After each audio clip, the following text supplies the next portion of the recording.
information gets turned to knowledge through experience. And that's exactly why Mick and I decided to head deep into the Aussie bush to dig our very own loaming hole to virgin river wash that had never been touched by the old timers. That's an old timers loaming hole. They were looking for gold. Typically they dug these really big pits on the inside bend of old rivers, and this river definitely has gold in it because a whole bunch of meters up that hill there is a hard rock gold mine that produced a lot of that shiny yellow stuff we're looking for. These holes continue up the creek system all the way up to the hard rock mine, and the thing is there's no real water in this system. It might flash flood very occasionally under heavy rain, but usually there's no way of processing alluvial dirt from a place like this. So they would do that to see if it was rich enough for them to work. It's been a long-term dream of mine to dig one of these up and actually see what's on the bottom. Well, not dig one of those up because they've already dug it up. We want to dig this section out here in the same way that they did that. Somehow I convinced Mick to come along on this possibly disastrous adventure. And so there it was, armed with simple tools such as shovels and picks, and really complicated tools such as metal detectors. And that's what we're going to be doing today. Digging a really deep hole to see if we can get down the bottom and find detectable gold. And I found a 3/4 gram gold nugget right here on the edge of their loaming hole. He's already got a signal. But as usual, because it was on the surface, yay, a shotgun pellet! Some lead! Gadsy would be so happy. Fast water coming down, then we've got this inside bend that's been deposited in here. They've taken this section out, but in my personal experience, they've dug too far over there and down in that inside bend. Usually gold tends to deposit at the head of an inside bend, which is roughly where Mick's shovel is. So we're thinking somewhere in this area. Let me clear something up right now. Yes, we might be lucky enough to get down to virgin river wash that has never been touched by anyone, and it could be full of gold. And there's certainly spots where that's going to happen if we do this enough. But in this particular case, this was about educating ourselves on what it was like to actually dig one of these holes. By understanding the process, we can better understand where gold might lie in modern goldfields when we go detecting. This is a terrible idea. Future us is already angry at past us. Old man back ain't what she used to be, ain't what she used to be, ain't what she used to be. I got a stick! There was a couple of reasons we had chosen to dig this hole in this particular spot.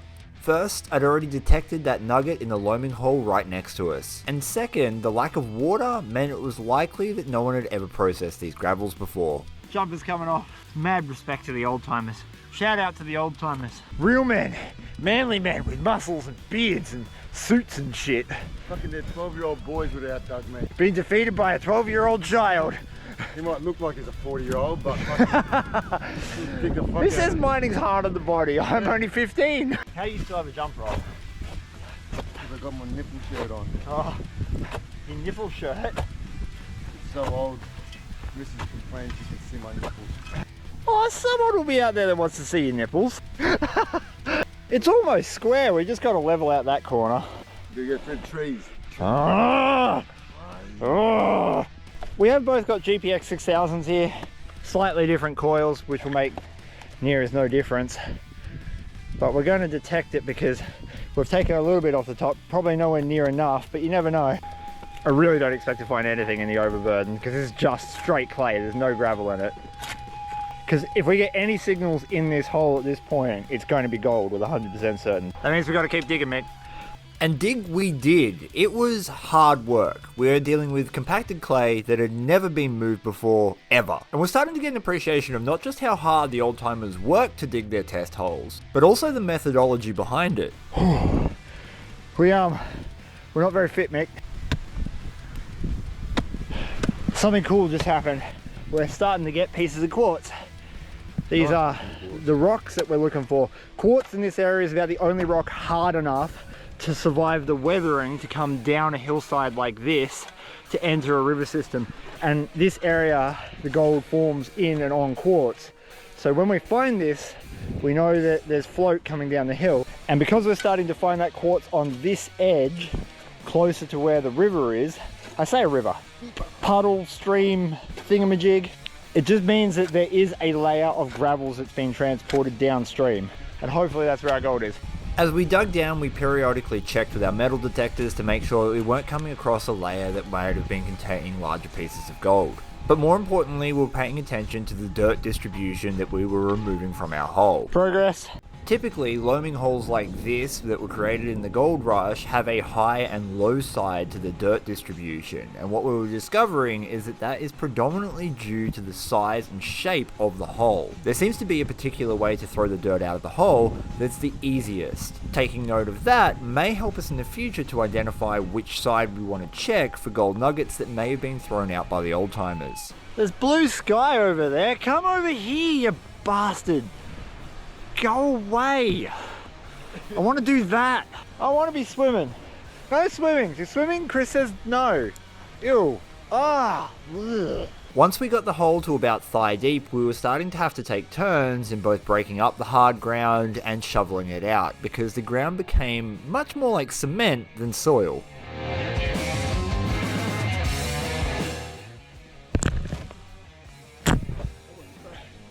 This section was all clay. This is just smooth, luscious, delicious clay.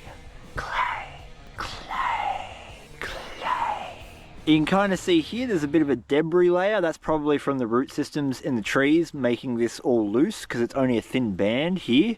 Then as you get a little bit deeper, it goes back to clay, and then right here we get a significant soil change. And I mean, like, I'll show you this bit. There you go. And it's rock solid. This is really, really hard to dig in. I mean, watch this. I'm gonna give it the berries, and it's not gonna do much.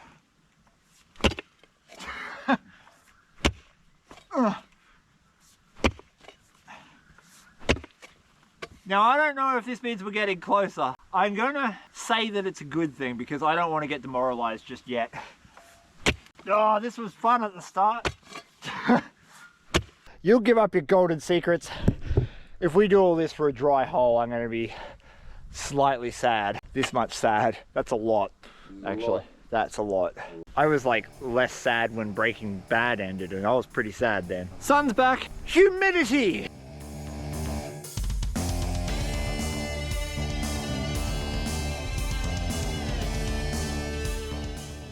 Rain's back. You, this way. Jesus, Mick. Patches. You're all dirty. Rude. No, you're still dirty. There you go, I cleaned you like your mum. We're saying that there's going to be an ounce nugget at the bottom of this hole. When we do that, we're going to go over there and grab that peg sitting against the log, and we're claiming it. Eventually, the sun came back out, and it got humid and even harder to dig in this ground. And we were digging in what's considered to be a shallow lead, something that's well under 20 feet deep. There are deep leads in this area where the old timers dug down over 100 feet, and I couldn't fathom doing that through this kind of soil. I'm hearing gravel in this corner, and this got really solid. And if you look at the dirt clump there, it's not a smooth piece of clay. Like, hang on, let me show you what I mean. If I grab this is from a little bit higher, and it's a smooth chunk of clay, right? Whereas this looks like it's sitting on something that's deforming it, because it's got these depressions. There's no gravel in that, I don't think. It's taken 1,000,000 years, but we might be doing it. 1,000,000 years later. We're getting to the point where it's waist deep and it's past mixed lex stretchabilities. Stretchabilities, it's a word now. Look it up, it's in the dictionary. It's how far your groin can go before you're in hospital. Whoever invented the pelican pick though, well done. Well done, good sir, what an invention.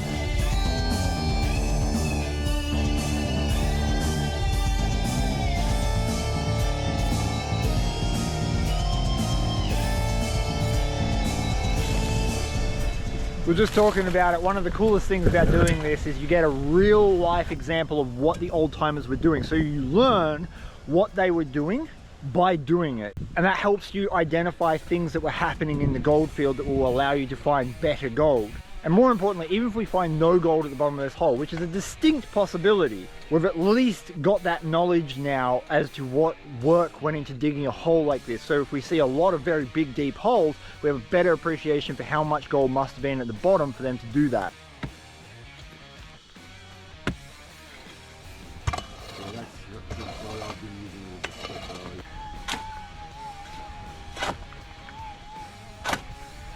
bitch ass panties. Can I have a biscuit? Ah, Sugar.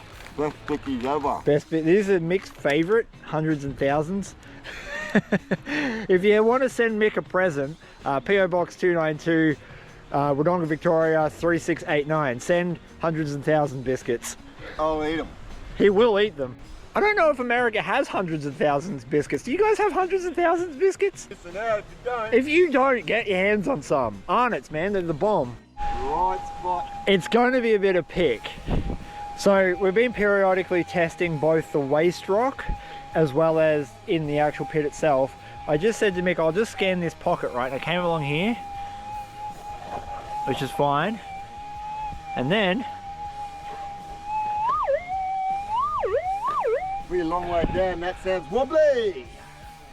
It's big and it's cheesy. I don't want to get excited, Mick. I don't want to, but I. That's good. It's wobbly. That's gold. Ain't no fucking lead down there, my friend. Oh, bro. Where's the pick? Oh, this is gold. What the? If this is gold, oh my god, if this is gold. I reckon it's a bit of pick. And I only say it's going to be a bit of pick. Where did I put the little scoop? Why do I do this all the time? Found it. Alright, I'm going to set you up here. I'm saying this is pick because it's been hard digging, bits of tooling break off all the time. We get that in the waste rock when we normally detect. And we're not seeing mad gravels down here. We've got a little bit of gravel, but not crazy. We got 0.3 gravel. Right. It's a bit of a pick. It's just a bit of a pick. That's what we find all the time when we detect waste rock piles like this. But that was exciting. It was. There's certainly a layer that has good rock in it, and then there's a thick layer of clay underneath that. So we're taking home some of this material, the material that's got that rock in it. I don't think this is the bedrock layer. I don't think it's the super rich layer where all your gold is necessarily going to be, but it does have river gravels in it, so it's worth taking back and checking. I didn't film it, but we did take some back to the car and wash it, and we got one tiny nano dot. Now that could have been contamination on the tools, but there's hope. After 5 solid hours of digging, Mick and I had uncovered a river washed layer. This was sitting on top of an extremely compacted layer of grey clay that I couldn't get to move with a pick at any reasonable rate. And it's hard to just sort of show you how big and difficult this hole has been to dig. It is solid clay. Yeah, that's the look. Ultimately, we took samples from a couple of different layers that were showing us significant amounts of river gravel. It's been about 2 weeks since we dug that pit, and Mick has gone back and finished digging it. He even hit bedrock, and you can see the results over on his Facebook page, 21st Century Prospecting. For now, we have this set up. We're going to process the dirt that we managed to get from a river wash layer in our deep loaming pit, and we're going to do that with a crevice bucket of water, a gold pan, and for those who know, an unmelted wheelbarrow. We still love you. These baskets are really cool, and Matt's just added some handles that you can put on them that make it a lot more comfortable to use. In theory, this will help us break up the clay and release the gravels. In theory.